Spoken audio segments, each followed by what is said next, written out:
Hello everyone, welcome back to my channel smart wife vlogs. तो जी कैसे हैं आप लोग? उम्मीद है बहुत ही अच्छे होंगे।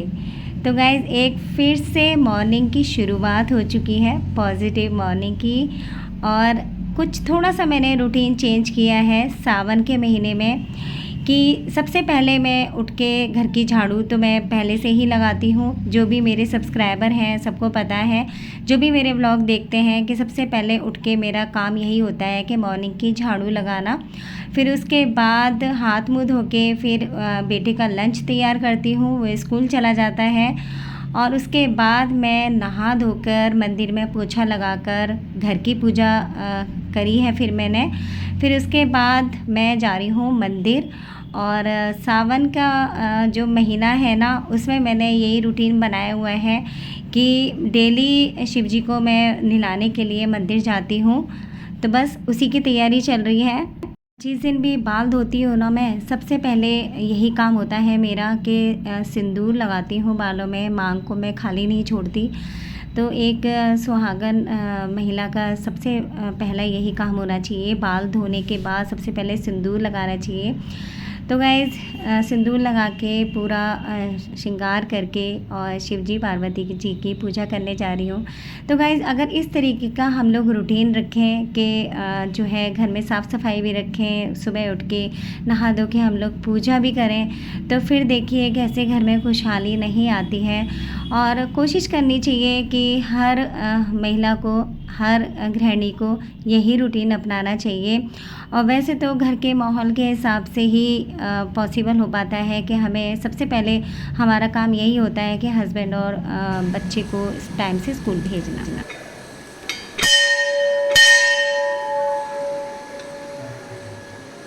तो फ्रेंड्स आप भी कर लीजिए भोले बाबा के दर्शन, और सावन के महीने में शिव जी के दर्शन हो जाएं, इससे बड़ी और क्या बात हो सकती है।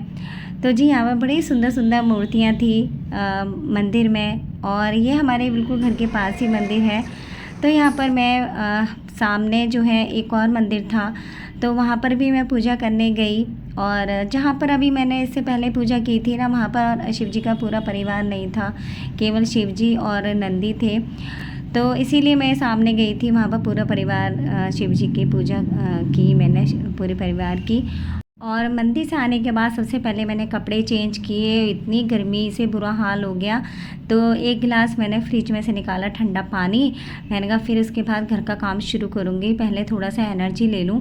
बस पैदल चलने में ना इतनी हालत ख़राब हो जाती है, पूरे पसीने पसीने से हो जाते हैं। तो यहाँ पर सबसे पहले अपने और हस्बैंड के लिए बनाऊँगी नाश्ता। और नाश्ता क्या है, बस थोड़ा हैवी ही नाश्ता करेंगे वो, क्योंकि आज लंच ही नहीं करने वाले हैं। तो यहाँ पर मैं थोड़ी सी आलू की सब्ज़ी बनाई थी बेटे के लिए सुबह टिफ़िन के लिए। और फिर उसके बाद मैंने रात को तोरी काट के रख दी थी, तो सुबह मैं मंदिर जाने से पहले मैं तोरी की सब्ज़ी भी बना के गई थी। तो दो सब्ज़ी रखी हुई थी, और बस अब दे दूँगी उन्हें खाना, और साथ में मैं भी खाऊँगी। और फिर इसके बाद करूँगी घर की साफ़ सफाई।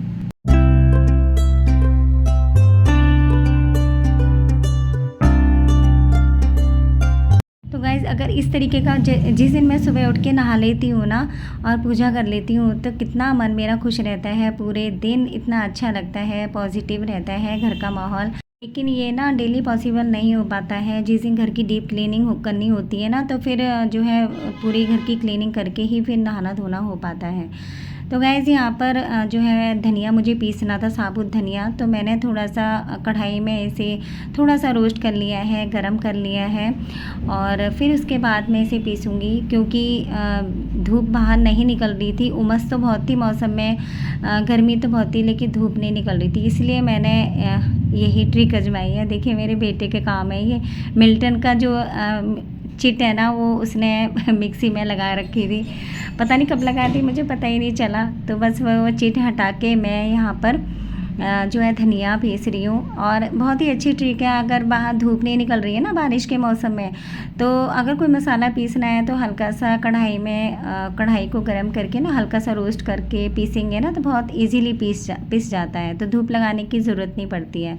तो यहाँ पर मिक्सी भी मैंने साफ़ कर दी है, देखिए कितनी चमक गई है। तो ये मैंने ना थोड़ा सा एक बर्तन में सर्फ़ डाला, और फिर उसमें मैंने कपड़े को सर्फ वाले पानी में कपड़े को डिप करके ना उससे साफ़ की है मिक्सी। तो देखिए कितनी चमक गई है और बहुत ही सेफली साफ़ की है, बहुत ही ध्यान से, क्योंकि अंदर जो है मिक्सी के पानी ना चला जाए, बस इसी तरीके से साफ़ की है। और मैं इसी तरीके से मिक्सी को साफ़ करती हूँ, एकदम चमक जाती है वो। और कॉलिन से भी कर सकते हैं, लेकिन बस कभी कॉलिन से कर देती हूँ, कभी इस तरीके से कर देती हूँ मैं। तो जी यहाँ पर नाश्ता करने के बाद मेरा किचन का काम हो गया ख़त्म और लास्ट में मैं उसी सर्फ़ के पानी से पूरा जो है किचन को साफ़ कर दिया है। और ये भी थोड़ा सा ऑयल का हो रहा था, इसमें ऑयल के कंटेनर में रखती हूँ, तो ये इसको भी मैंने कर दिया है साफ़। और बर्तन वगैरह साफ़ करके ये सेल्फ़ भी मैंने अच्छे से साफ़ कर दिया। ये सेल्फ़ तो मुझे डेली साफ़ करनी पड़ती है, क्योंकि इसमें बर्तन धो धो के इस बास्केट में रखती हूँ ना, तो गीली हो जाती है, निशान से पड़ जाते हैं इस सेल्फ़ पे। तो अभी मुझे ना पूरे घर में पोछा भी लगाना है। मंदिर वाले कमरे में ही पोछा लगा के मैंने पूजा की थी बस। और जब सारा काम हो जाता है ना ख़त्म, तभी मैं पूरे घर में पोछा लगा देती हूँ वाइपर से। तो देखिए यहाँ पर मेरी किचन भी हो गई क्लीन। और किचन का काम ख़त्म करके अब मैं आ गई हूँ बेडरूम में। और आज मुझे बेडशीट भी चेंज करनी थी। और ये वही बेडशीट हटाऊँगी मैं जो बिछी हुई है। ये जो मैंने आपसे शेयर की थी ना, ये मैंने फ़र्स्ट टाइम ही बिछाई थी, नई परचेज़ की है। तो बस इसको ना धो के देखूँगी, पहली बार धुलेगी मशीन में, कैसी निकली है कैसी नहीं निकलेगी। बस कॉटन की बेडशीट में यही डर रहता है कि कलर अगर निकल जाता है ना, तो वो बेकार ही हो जाती है, फिर अच्छी नहीं लगती, थोड़ा सा भी फेड हो जाता है कलर। तो वैसे तो दुकान वाले भैया कह रहे थे कि अगर थोड़ी सी भी कमी आ जाए वॉश करके देखना, तो वापस ले आना। तो बस लेके जाऊंगी अगर बेकार निकली तो गाइज़ ये वाली जो बेडशीट है ना, मुझे बहुत ही अच्छी लगती है, इसका प्रिंट बहुत अच्छा लगता है। लेकिन ये इतनी बेकार निकल गई ना, तो इसका ना श्रिंक हो गई है ये धुलने के बाद, तो साइज़ इसका छोटा हो गया है। लेकिन फिर भी मैं इसे बिछाना नहीं छोड़ती। और हस्बैंड कहते हैं कि मत बिछाया करो इसको, जैसे ओढ़ने के लिए रख लो, जैसे एसी चलता है तो। लेकिन मुझे अच्छी लगती है तो मैं बिछाई देती हूँ इसे।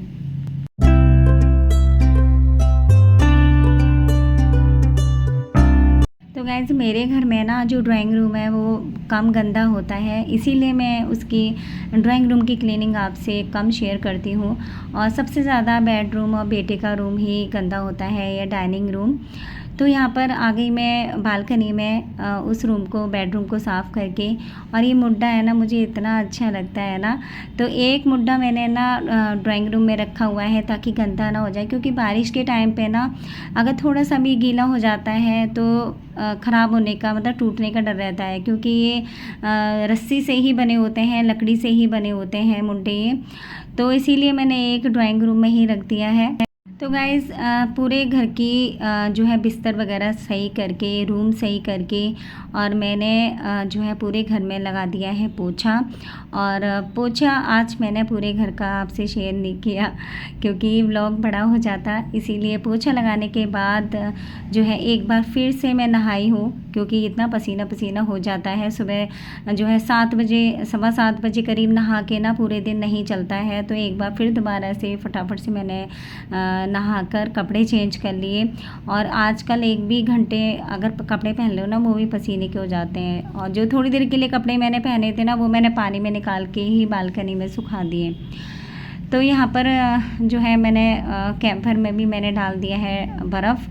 और बस इतनी ज़्यादा गर्मी हो रही है ना, अब देखिए कितने फ़ायदे होते हैं, जल्दी उठने के, काम भी मेरा फिनिश हो गया, नहा धो के पूजा भी हो गई। बस जिस दिन डीप क्लीनिंग करते हैं उसी दिन टाइम लगता है बस। देखिए बाहर का मौसम, एक पत्ता नहीं हिल रहा, बिल्कुल हवा नहीं चल रही है। तो गाइस यहीं पे मैं ब्लॉग का एंड करती हूँ। चैनल को सब्सक्राइब कीजिएगा और वीडियो को लाइक कीजिएगा।